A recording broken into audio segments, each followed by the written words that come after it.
प्यारे विद्यार्थियों, अगला अपना टॉपिक है राजस्थान में 1857 की क्रांति। क्रांति पढ़ने के पहले हम देखते हैं कि सिलेबस में कुछ चेंजेस हुए हैं। जिन बच्चों ने नहीं देखा है वो देख सकते हैं आरपीएससी की ऑफिशियल वेबसाइट पर जाकर। फर्स्ट ग्रेड का सिलेबस में कुछ चीज़ें ओमिट हुई हैं और कुछ टॉपिक्स नए ऐड हुए हैं।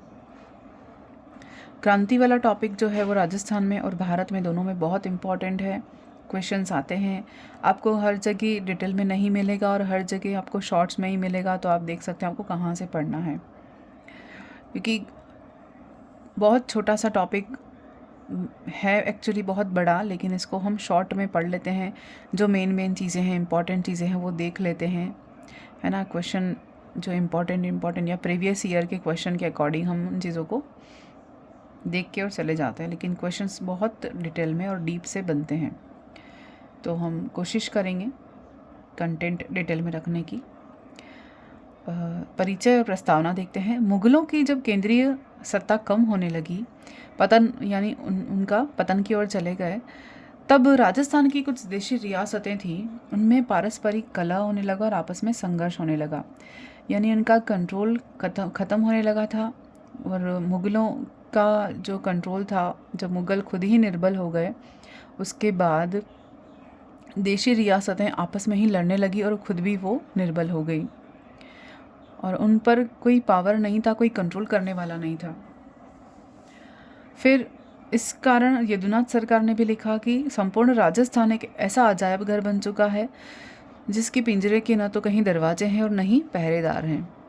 और उसके साथ साथ मराठों और पिंडारियों ने क्या किया, इनकी कमजोरी का फ़ायदा उठाकर और इन परिस्थितियों का लाभ उठाकर राजस्थान में लूटना शुरू कर दिया था।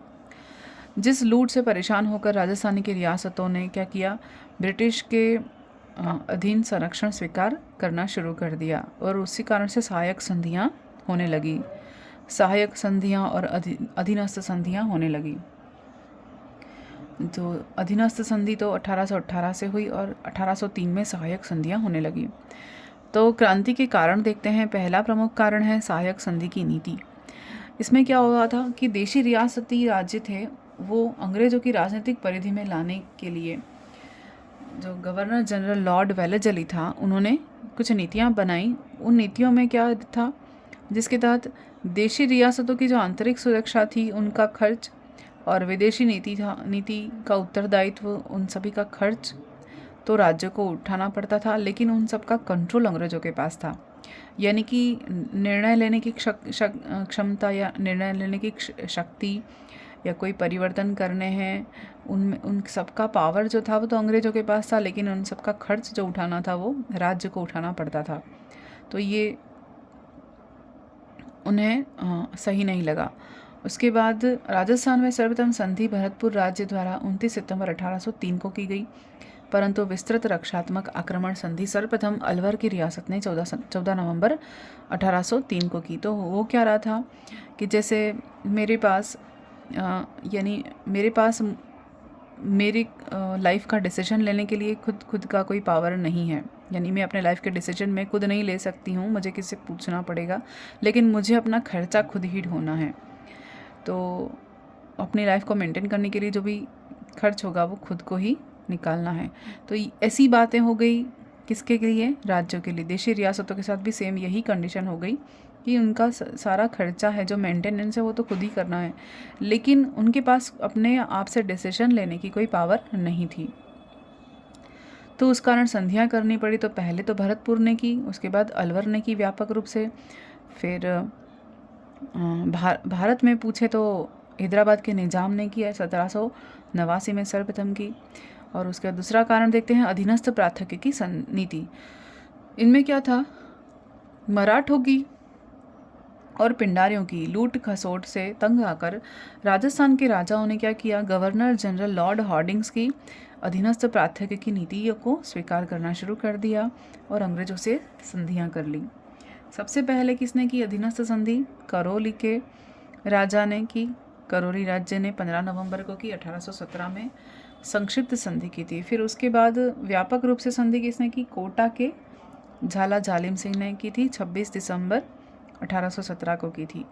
उसके बाद इन दोनों ने तो संधियाँ कर ली, पहले करौली फिर कोटा। कौन सी? अधीनस्थ प्राथमिकी संधियाँ। तो इनको सपोर्ट करने वाले और मोटिवेट करने वाले हम कह सकते हैं मीडिएटर की भूमिका में कौन रहे? चार्ल्स मैटकॉफ और कर्नल टॉड, ये मीडिएटर बन के रहे। नेक्स्ट देखते हैं, तीसरा है विलय की नीति।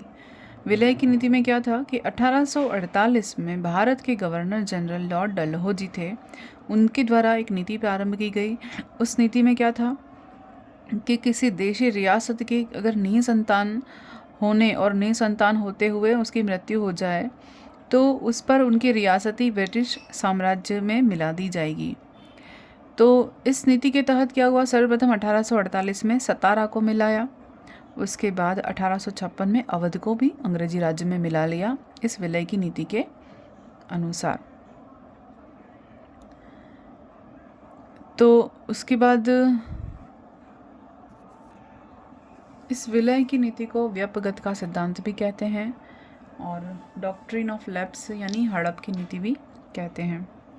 फिर अंग्रेजों द्वारा जो आर्थिक शोषण हुआ ये चौथा कारण रहा। 1834 में क्या हुआ था? 1834 में स्थापित शेखावटी ब्रिगेड का नियंत्रण तो ब्रिटिश हाथों में था, लेकिन उनका पूरा खर्च जो था वो जयपुर रियासत को उठाना पड़ता था या जयपुर रियासत से वसूला जाता था। इस कारण मेरवाड़ा बटालियन गठित की गई, जिसका संपूर्ण खर्च जोधपुर और उदयपुर राज्यों पर थोप दिया गया। उसके बाद 1835 में लगभग बकाया रकम की वसूली के नाम पर सांभर झील को भी नियंत्रण में ले लिया गया, जिससे नमक का उत्पादन होता। फिर ये तो हो गया आर्थिक शोषण, तो इनको आर्थिक रूप से भी बहुत शोषण किया गया।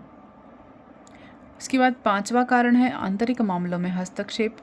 डूंगरपुर के महारावल जसवंत सिंह को हटाकर इन्होंने वृंदावन भेज दिया। फिर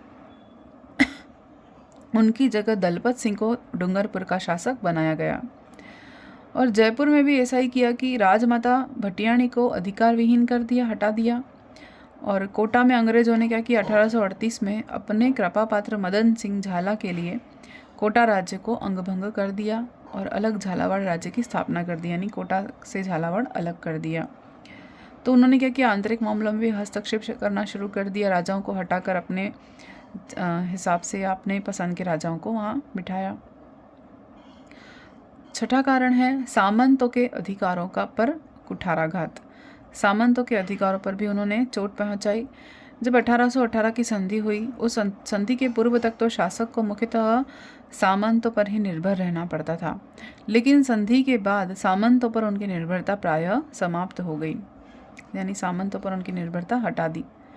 फिर सातवां कारण है राज्यों में उत्तराधिकार के प्रश्नों पर असंतोष। राज्यों में उत्तराधिकार के प्रश्नों पर असंतोष यानी क्या था कि जब निसंतान राजा थे तो उनके द्वारा उनकी गोद लेने वाली संबंधी मामलों में भी कंपनी ने अपना निर्णय देना शुरू कर दिया कि गोद नहीं ले सकते, ये भी उन्होंने एक नीति बना दी।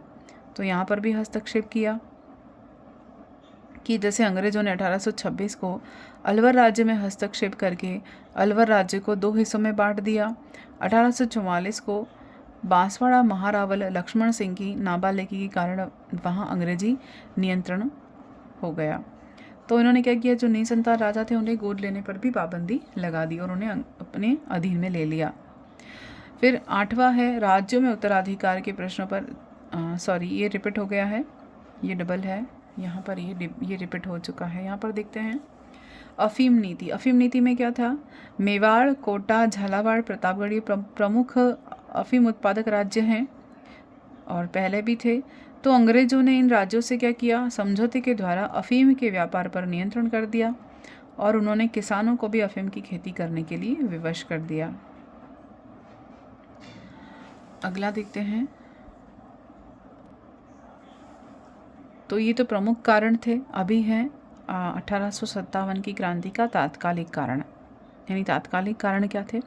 ये तो सारे कारण थे जो बहुत टाइम के बाद जो सामाजिक या जनतांत्रिक असंतोष था उन्होंने विद्रोह का रूप लिया। लेकिन ये जो तात्कालिक कारण है वो हम अब देखेंगे कि रिसेंट ऐसे क्या रीज़न रहे जो क्रांति प्रारंभ हो ही गई, वो भी समय से पहले। तो पहला है 1857 की क्रांति का तात्कालीन कारण धार्मिक था। दूसरा देखते हैं, 1857 में भारत के गवर्नर जनरल ने ब्राउन बेस बंदूक के स्थान पर क्या लगाया? एनफील्ड राइफल चलाई। ये भी कारण रहा। इस राइफल की कारतूस को दांतों से काट कर अलग करना पड़ता था और जिसमें कि गाय और सूअर की चर्बी लगी हुई होती थी। इस कारण हिंदुओं ने इनका और मुसलमानों ने दोनों ने अंग्रेज़ों के खिलाफ विद्रोह किया।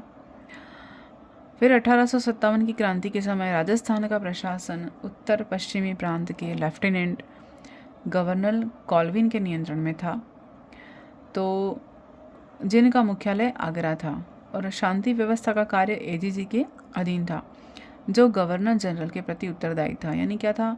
57 की क्रांति के समय राजस्थान का प्रशासन कहाँ था, किसके नियंत्रण में था? लेफ्टिनेंट गवर्नर कॉल्विन के नियंत्रण में, जो कहाँ का प्रशासन करता था? उत्तर पश्चिमी प्रांतों का प्रशासक था, और इनका मुख्यालय कहाँ था? आगरा में था। और शांति व्यवस्था किसके अधीन थी? एजेंट टू गवर्नर जनरल के अधीन थी, जिसका गवर्नर जनरल के प्रति उत्तरदायी होना बनता था। फिर 1857 के प्रथम संग्राम के समय भारत के गवर्नर जनरल लॉर्ड कैनिंग और राजस्थान के agent to governor general George Patrick Lawrence थे। ये भी क्वेश्चन बनता है, इम्पॉर्टेंट है कि 1857 के प्रथम स्वतंत्रता संग्राम के समय भारत के गवर्नर जनरल कौन थे? लॉर्ड कैनिंग, और राजस्थान के एजेंट टू गवर्नर जनरल यानी एजीसी कौन थे? जॉर्ज पैट्रिक लॉरेंस थे। फिर राजस्थान में अंग्रेजी रियासत की 6 सैनिक छावनियाँ थी, जिनमें सभी सैनिक क्या थे? भारतीय थे। सैनिक तो भारतीय थे और छावनियाँ थी अंग्रेज़ों की। और ये इसमें फिर देखते हैं आगे, राजस्थान में रियासतों पर इम्पॉर्टेंट नोट है, राजस्थान में रियासतों पर प्रभावी नियंत्रण स्थापित करने के लिए अधीनस्थ संधि के तहत 1832 में अजमेर में राजपूताना रेजिडेंस की स्थापना की, जिनका मुख्यालय कार्यकारी अधिकारी एजीजी था और इसका मुख्यालय अजमेर में था। जिससे 1845 में गर्मी के दिनों में आबू या माउंट आबू स्थानांतरित कर दिया जाता था। अगला कारण देखते हैं, राजस्थान के प्रथम एजेंट टू गवर्नर जनरल कौन थे? मिस्टर लॉकेट थे। इनका काल था मार्च 1832 से 1833 नवंबर तक। तो ये कारण तो शुरुआत की थे एनफील्ड राइफल वाले, और धार्मिक कारण थे।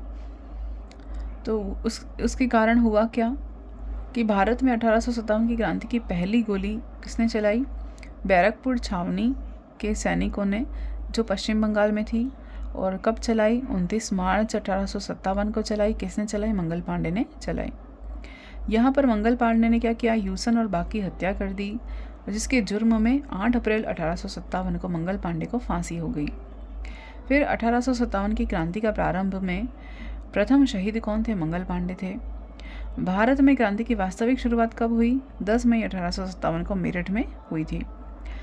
राजस्थान में 1857 की क्रांति की सूचना 19 मई 1857 को राजस्थान के एजीजी जॉर्ज पैट्रिक लॉरेंस को कहाँ मिली? माउंट आबू में मिली सूचना। और सूचना मिलते ही वो कहाँ चला गया?